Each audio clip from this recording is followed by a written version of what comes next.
দুদিনের বরাক সফর সেরে ফিরলেন রাজ্যপাল গোলাপ চাঁদ কাটারিয়া। গত 1 মার্চ শিলচর মেডিকেলে ক্যান্সার সেন্টারের উদ্বোধন করলেন মুখ্যমন্ত্রী।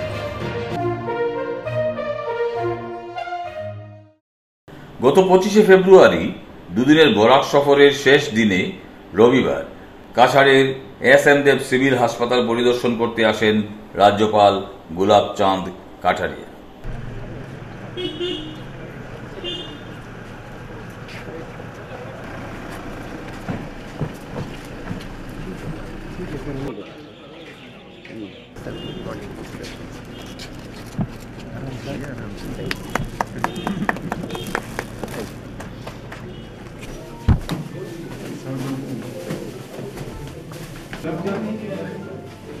पता ना दे दिलाओ।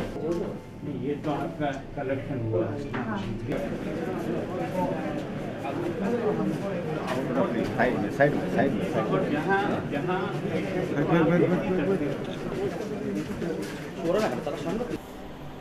জেলা আয়ুক্ত Rohan Kumar Jha, DIG Kankanjyoti Saikia, police super Nomal Mahatta, joint director doctor Ashutosh Barman, chief medical and health officer doctor M I. Barbhuiya সহ অন্যান্য অফিসারদের সঙ্গে নিয়ে এদিন ব্লাড সেন্টার, জরুরি ওয়ার্ড, ওপিডি পরিদর্শন, রোগীর নিবন্ধন প্রক্রিয়া এবং প্রদত্ত স্বাস্থ্যসেবার মান খতিয়ে দেখেন রাজ্যপাল গোলাপ চাঁদ কাটারিয়া। তাছাড়াও রোগীদের সঙ্গে মত বিনিময় করে বিভিন্ন সুযোগ সুবিধার খোঁজ খবর নেন রাজ্যপাল গোলাপ চাঁদ কাটারিয়া। इसमें से जो एक्सीडेंट केस कोई आया, इनमें से कौन सा है? Accident case sir, ML case है, माइनर इंजरी। और जिसको आपको इंडोर में भर्ती करना पड़ा, हाँ, वो कौन सा? उन्हीं जब फोन करना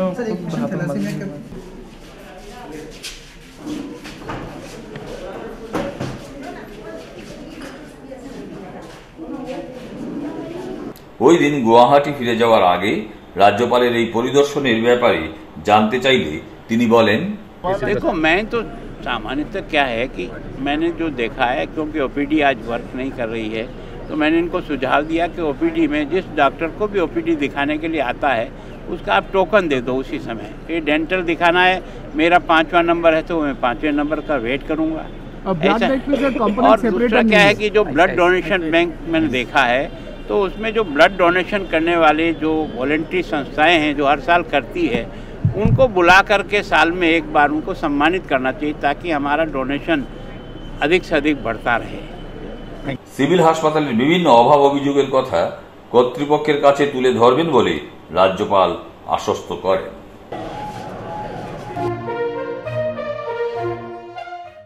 গত 1 মার্চ ফলক উদ্বোধনের মাধ্যমে শিলচর ক্যান্সার সেন্টারের উদ্বোধন করে ফিতা কেটে অত্যাধুনিক এই হাসপাতালে প্রবেশ করেন মুখ্যমন্ত্রী ডাক্তার হিমন্ত বিশ্ব শর্মা।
তার আগে পানীয় জল সরবরাহের বৃহৎ প্রকল্প অমৃত এর উদ্বোধন করেন মুখ্যমন্ত্রী।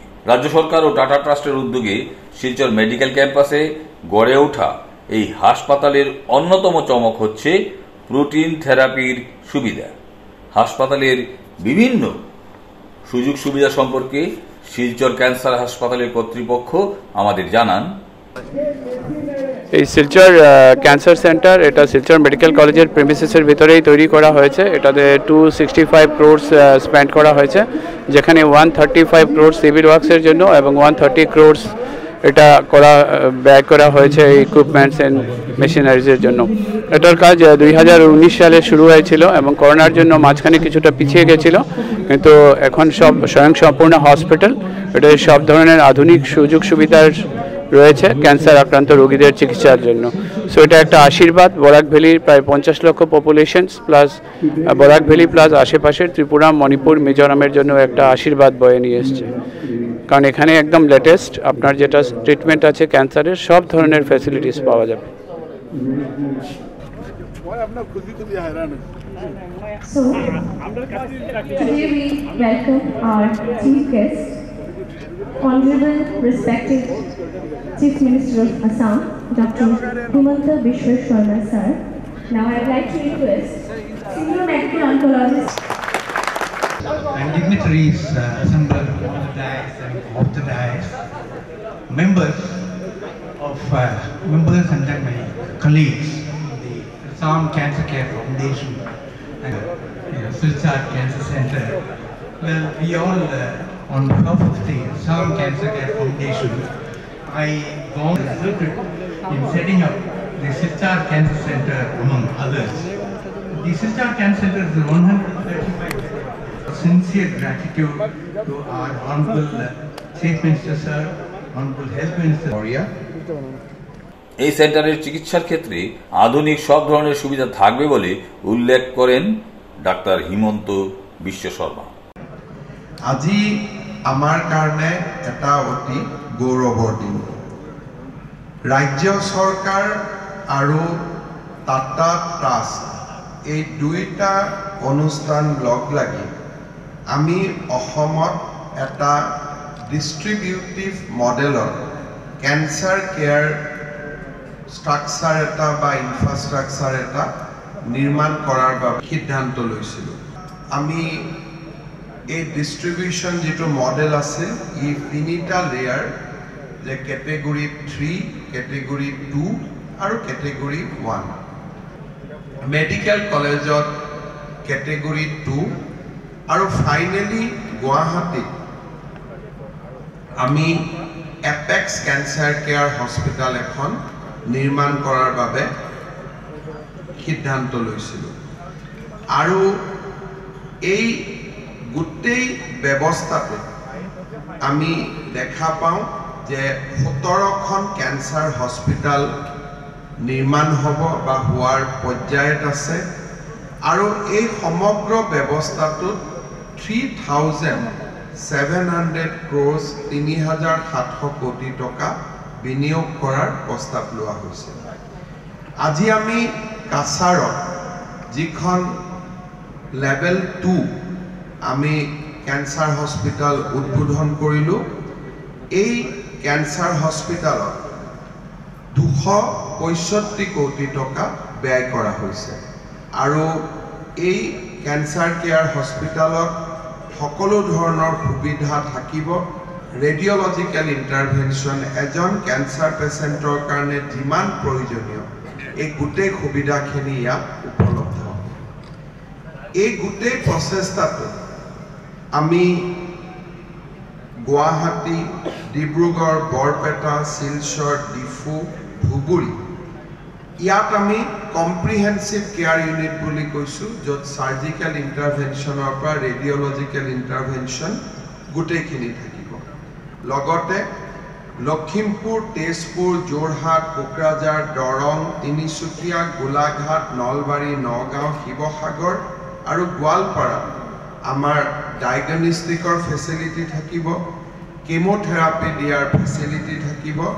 আৰু অসমত ডিব্ৰুগড়, বৰপেটা, তেজপুৰ, লখিমপুৰ, কোকৰাঝাৰ, যোৰহাট আৰু মঙলদৈ গোটেইকেইখন ক্যান্সাৰ হসপিটাল 2022 চনৰ 28 এপ্ৰিলত আমি মুকলি কৰিছোঁ। আজি আমি শিলচৰত এই হসপিটালখন মুকলি কৰিলোঁ। আৰু অহাকালি আমি গুৱাহাটীত যেটো এপেক্স ক্যান্সাৰ কেয়াৰ সেন্টাৰ তাকো আমি মুকলি কৰিম। মই আগতে কৈছো যে 3,700 crores ৰাজ্য চৰকাৰ আৰু টাটা ট্ৰাষ্টে ইনভেষ্ট কৰিছে। State government contribution is 2,460 crore. অৰ্থাৎ ৰাজ্য চৰকাৰে এই গোটেই প্ৰকল্পটোত 2,460 কোটি টকা খৰচ কৰিছে।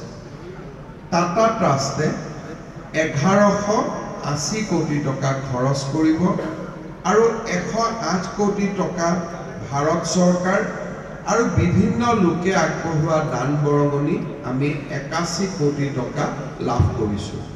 ই এটা সেকশন 9 কোম্পানী, আমি বিভিন্ন কোম্পানীৰ পৰা ইয়াৰ দান বৰঙণিও সংগ্ৰহ কৰোঁ আৰু সেই ধৰণে আজি আমাৰ অসমত এটা বিশাল ক্যান্সাৰ কেয়াৰ গ্ৰিড এটা আমি আৰম্ভ কৰিব পাৰিছোঁ।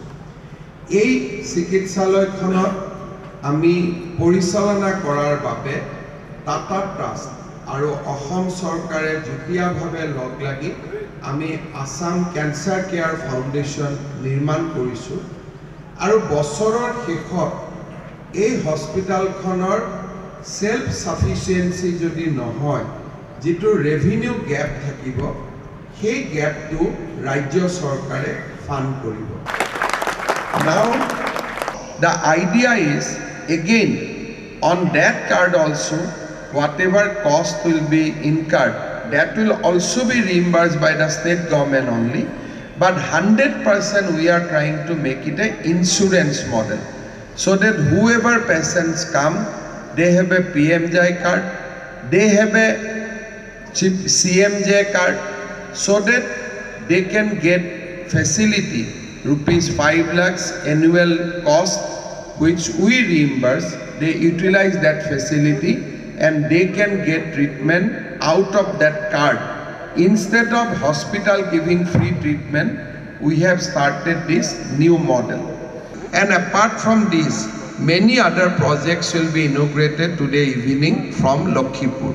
So we have calculated today is a big day for Silchar, today is a big day for Kachar.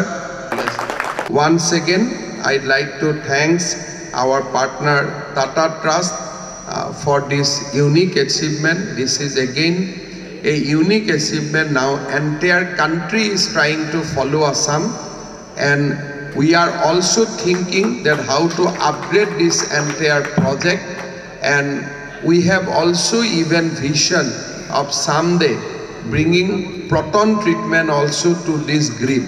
So that kind of vision we have. I do not know when it will be materialized, but we are also keeping those kind of vision in our mind. So today is a big day. So once again I congratulate the people of Barak Valley. Thank you so much. Ako log pam, bahut bahut dhanyabad. Jai Hind, Bande Mataram. উল্লেখ্য, 7 তলা বিশিষ্ট এই হাসপাতাল ভবন নির্মাণে মোট ব্যয় হয়েছে 265 কোটি টাকা। L2 স্তরের ও PPP মডেলের এই ক্যান্সার সেন্টারে মোট 135টি বেড রয়েছে।